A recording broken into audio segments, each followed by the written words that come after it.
Assalamualaikum teman-teman semua. Kita kembali lagi pada praktikum konstruksi perangkat lunak berorientasi objek bersama saya Adi Wiranto.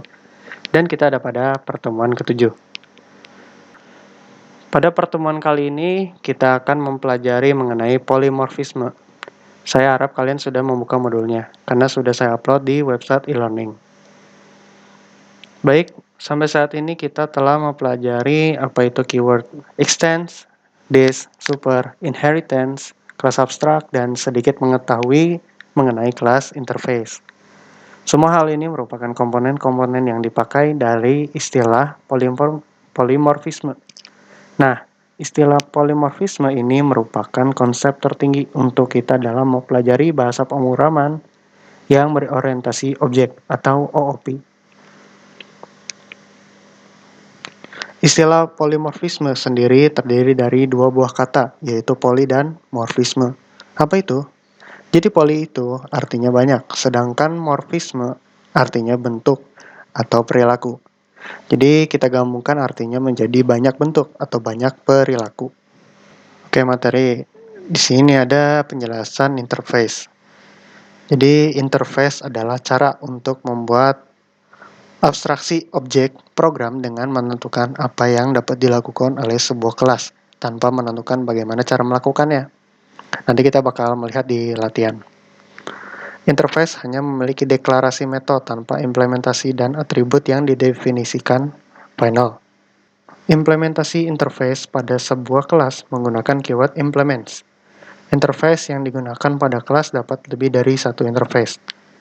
Nah, contohnya interface action listener digunakan untuk mengenangi event pada kelas berbasis GUI JFrame. Ini kalian jangan pusing dulu, telan aja dulu. Soalnya nanti kalian juga akan belajar tentang GUI. Nah, ini implements action listener. Apa ini maksudnya? Action listener itu gunanya untuk memberikan sebuah event atau suatu kejadian jika kita menekan suatu komponen dalam aplikasi, misalkan button. Kalian coba bayangin pada ITW atau PW. Button jika diklik akan melakukan sesuatu, misalkan pindah halaman, seperti itu. Itu contohnya buat action listener. Nah, lalu ada polymorph. Polymorph yaitu mengacu pada kemampuan dari dua atau lebih objek yang berbeda kelas untuk merespons pada pesan. Pemanggilan metode yang sama persis dengan cara yang spesifik sesuai kelasnya.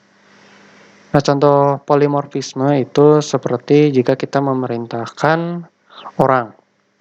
Nah, ada 3 orang yang berbeda. Ada dokter bedah, ada tukang cukur, dan seorang aktor. Kita memerintahkan 3 orang yang berbeda tersebut dengan pesan cut.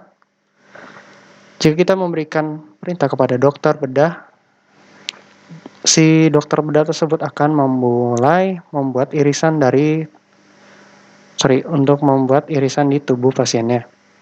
Kalau tukang cukur akan memulai memotong rambut pelanggannya. Dan aktor berbeda lagi, dia akan menghentikan aktingnya untuk menunggu perintah berikutnya dari direktur.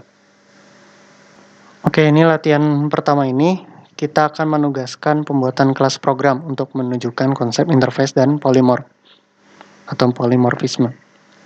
Domain yang digunakan untuk menunjukkan hal tersebut adalah domain transaksi perbankan, yaitu kartu dan mesin ATM.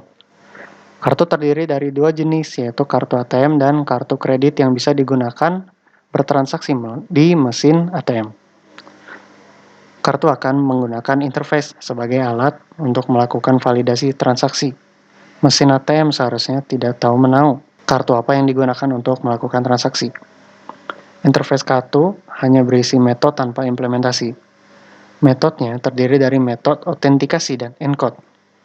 Metode autentikasi berfungsi untuk mengecek kebenaran nomor PIN kartu, sedangkan metode encode berfungsi menambahkan kata lain dalam nilai PIN.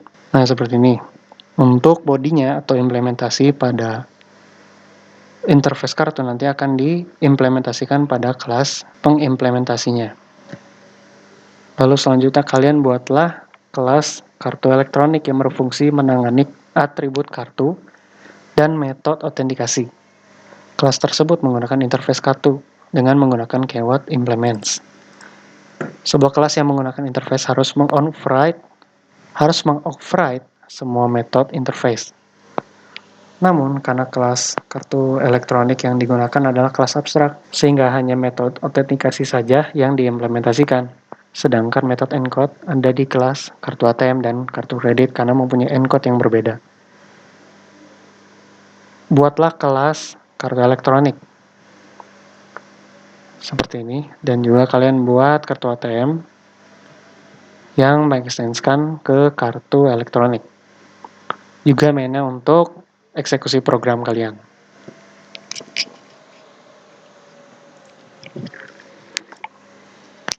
Oke, di video ini saya akan mencontohkan latihan 1 saja. Latihan 2 dan 3 kalian kerjakan sendiri. Di sini saya sudah mengerjakan latihan 1. Kita diminta untuk membuat kelas interface kartu dengan 2 metode, autentikasi dengan encode. Lalu kelas elektronik yang diturunkan dengan kelas kartu KTM. Untuk eksekusi program, kita membuat kelas kartu main sebagai tempat penyedia metode main. Oke, kita langsung saja jalankan programnya. Nah, bisa dilihat kartu 1 dan kartu 2 memiliki hasil true dan false untuk masing-masing. Karena jika kita lihat pada objek instansiasi kartu 1 dan kartu 2, kita memiliki parameter PIN. Pada saat kita memasukkan PIN pada mesin ATM, maka PIN tersebut akan dicek apakah sesuai atau tidak dengan PIN yang ada pada kartu. Jika cocok, maka true. Sebaliknya, maka false. Contohnya seperti ini. Oke, kita ke kelas kartu elektronik. Nah, di sini ada metode autentikasi. Kenapa metode autentikasi ini, kita tulis pada kelas kartu elektronik?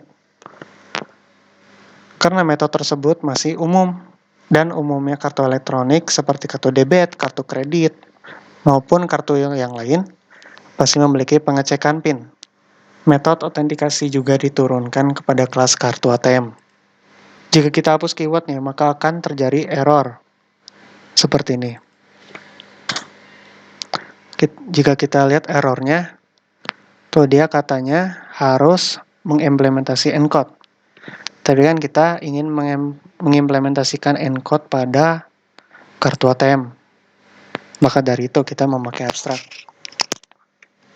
Maka dari itu, encode di sini pada kelas kartu elektronik kita anggap sebagai metode abstrak merujuk kepada kartu.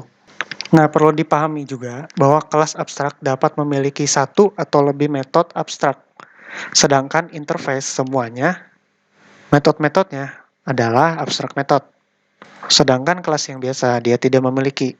Nah, seperti itu. Oke, untuk video kali ini cukup sampai sini saja. Jangan lupa kerjakan latihan-latihannya. Saya sarankan sekali untuk kalian juga mencari referensi dari sumber lain, agar pemahaman kalian lebih kuat lagi. Sekian dari saya, mohon maaf bila ada kesalahan, dan jangan lupa titik koma.